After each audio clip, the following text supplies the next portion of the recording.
ইরানের সামরিক কাঠামোর সবচেয়ে শক্তিশালী ইউনিট কুদস ফোর্স, আর সেই বাহিনীর প্রধানকে ঘিরেই এখন উঠছে বিশ্বাসঘাতকতার অভিযোগ। আন্তর্জাতিক সূত্র বলছে ইসরায়েলের কাছে গোপন তথ্য পৌঁছে দিতেন তিনি। কিন্তু প্রশ্ন হলো, এই খবর কি সত্য, নাকি এটি মধ্যপ্রাচ্যে চলমান তথ্যযুদ্ধের নতুন অধ্যায়? মধ্যপ্রাচ্যের রাজনীতিতে নতুন এক বিতর্কের জন্ম দিয়েছে ইরানের সামরিক বাহিনীর এক শীর্ষ কর্মকর্তাকে ঘিরে ওঠা অভিযোগ। আলোচনার কেন্দ্রে রয়েছে ইরানের বিপ্লবী গার্ড ক্রোপসের এলিট ইউনিট কুদস ফোর্সের কমান্ডার ব্রিগেডিয়ার জেনারেল ইসমাইল কানি। বিভিন্ন আন্তর্জাতিক গণমাধ্যম এবং সামাজিক যোগাযোগ মাধ্যমে এমন দাবি ছড়িয়ে পড়েছে যে তিনি ইসরায়েলের কাছে গোপন তথ্য সরবরাহ করতেন।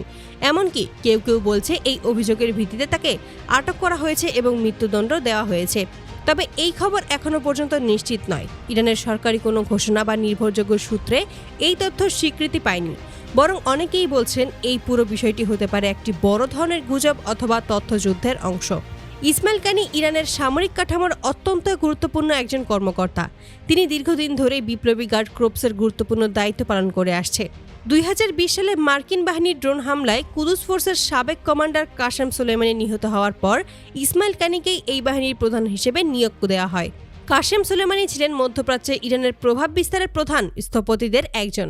তার মৃত্যুর পর অনেকেই ধারণা করেছিলেন যে ইরানের আঞ্চলিক কৌশলে বড় পরিবর্তন আসবে। কিন্তু ইসমাইল কানি দায়িত্ব নেবার পর সেই নেটওয়ার্ককে ধরে রাখার চেষ্টা চালিয়ে যান। কুদস ফোর্স মূলত ইরানের বিদেশ ভিত্তিক সামরিক কার্যক্রম পরিচালনা করে। এই বাহিনী মধ্যপ্রাচ্যের বিভিন্ন মিত্র গোষ্ঠী ও প্রতিরোধ আন্দোলনের সঙ্গে সমন্বয় করে। লেবাননের হিজবুল্লাহ, ইরাকের শিয়া মিলিশিয়া, সিরিয়ার মিত্রবাহিনী এবং ইয়েমেনের হুতি আন্দোলনের সঙ্গে এই বাহিনীর দীর্ঘদিনের সম্পর্ক রয়েছে। এই নেটওয়ার্কের মাধ্যমে ইরান মধ্যপ্রাচ্যের রাজনীতিতে একটি বড় প্রভাব বজায় রাখে। আর সেই কারণে কুদস ফোর্সের প্রধান হিসেবে ইসমাইল কানি অত্যন্ত গুরুত্বপূর্ণ ভূমিকা পালন করছিলেন।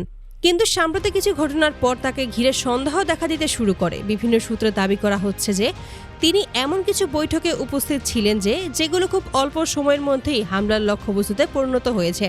একটি ঘটনার কথা বিশেষভাবে আলোচনায় এসেছে। বলা হয় যে লেবাননের রাজধানী বৈরুতে একটি গোপন বৈঠক অনুষ্ঠিত হচ্ছিল, যেখানে আঞ্চলিক প্রতিরোধ জোটের কয়েকজন গুরুত্বপূর্ণ নেতা উপস্থিত ছিলেন। ইসমাইল কানিও নাকি সেই বৈঠকেই অংশ নেন বলে দাবি করা হচ্ছে। কিন্তু বৈঠক শেষ হওয়ার আগেই তিনি সেখান থেকে চলে যান। এরপর খুব অল্প সময়ের মধ্যেই সেই স্থানে হামলা হয় এবং সেখানে উপস্থিত কয়েকজন গুরুত্বপূর্ণ ব্যক্তি নিহত হন। এই ঘটনার পর থেকেই অনেকের মধ্যে সন্দেহ দেখা যায়। প্রশ্ন উঠতে থাকে, এত গোপন বৈঠকের তথ্য বাইরে গেল কিভাবে? শুধু বৈরুতেই নয়, ইরানের অভ্যন্তরেও কয়েকটি সামরিক স্থাপনায় রহস্যজনক হামলার ঘটনা ঘটেছে। কিছু বিশ্লেষক বলেছেন এসব স্থানে নিরাপত্তা ব্যবস্থা এত কঠোর যে বাইরের কারো পক্ষে তথ্য পাওয়া প্রায় অসম্ভব। এই কারণেই সন্দেহের তীর ঘুরে যায় অভ্যন্তরীণ কোনো সূত্রের দিকে। আর সেই জায়গাতেই ইসমাইল কানির নাম নিয়ে আলোচনা শুরু হয়। সাম্প্রতিক সময় আরেকটি ঘটনা পরিস্থিতিকে আরও জটিল করে তোলে। আন্তর্জাতিক কিছু প্রতিবেদনে বলা হয় যে ইরানের সর্বোচ্চ নেতৃত্বকে লক্ষ্য করে চালানো একটি হামলার সময় ইসমাইল কানি অক্ষত অবস্থায় বেরিয়ে আসেন। এরপর তাকে নিরাপত্তা সংস্থার পক্ষ থেকে জিজ্ঞাসাবাদের জন্য আটক করা হয়েছে বলে দাবি করা হয়। কিছু প্রতিবেদনে আরও বলা হয়েছে তদন্তে তার বিরুদ্ধে গুরুতর অভিযোগ উঠে এসেছে এবং তাকে বিশ্বাসঘাতকতার অপরাধে দোষী সাব্যস্ত করা হয়েছে। এমনকি মৃত্যুদণ্ড কার্যকর হয়েছে বলেও কিছু খবর ছড়িয়ে পড়ে।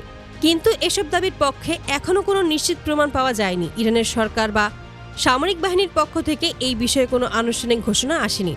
বিশ্লেষকদের মতে বর্তমান সময়ে মধ্যপ্রাচ্য শুধু সামরিক সংঘাতেই চলছে না, পাশাপাশি চলছে এক ধরনের তথ্যযুদ্ধ। এই তথ্যযুদ্ধ বিভিন্ন পক্ষ গুজব বা বিভ্রান্তিকর খবর ছড়িয়ে প্রতিপক্ষকে দুর্বল করার চেষ্টা।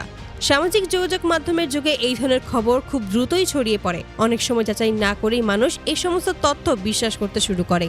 ইসমাইল কানিকে ঘিরে যে গুঞ্জন ছড়িয়ে পড়েছে সেটিও সেই ধরনের একটি ঘটনা হতে পারে বলে অনেক বিশেষজ্ঞ মনে করছেন। এখন পর্যন্ত ইসমাইল কানি কোথায় আছেন বা তার বিরুদ্ধে সত্যিই কোনো ব্যবস্থা নেওয়া হয়েছে কিনা তা স্পষ্ট নয়। ইরানের পক্ষ থেকেও এই বিষয়ে কোনো বিস্তারিত ব্যাখ্যা দেওয়া হয়নি। ফলে পুরো ঘটনাটি এখনও রহস্যের মধ্যেই রয়ে গেছে। সত্যিই কি ইরানের ভিতরে কোনো বড় ধরনের তথ্য ফাঁস হয়েছে, নাকি এটি কেবল রাজনৈতিক গুজব? এই প্রশ্নের উত্তর এখনও পাওয়া যায়নি। তবে এই গুঞ্জন ইতিমধ্যেই মধ্যপ্রাচ্যের রাজনীতিতে নতুন করে আলোড়ন সৃষ্টি করেছে। বিশ্ব এখন অপেক্ষা করছে এই রহস্যের শেষ পর্যন্ত কি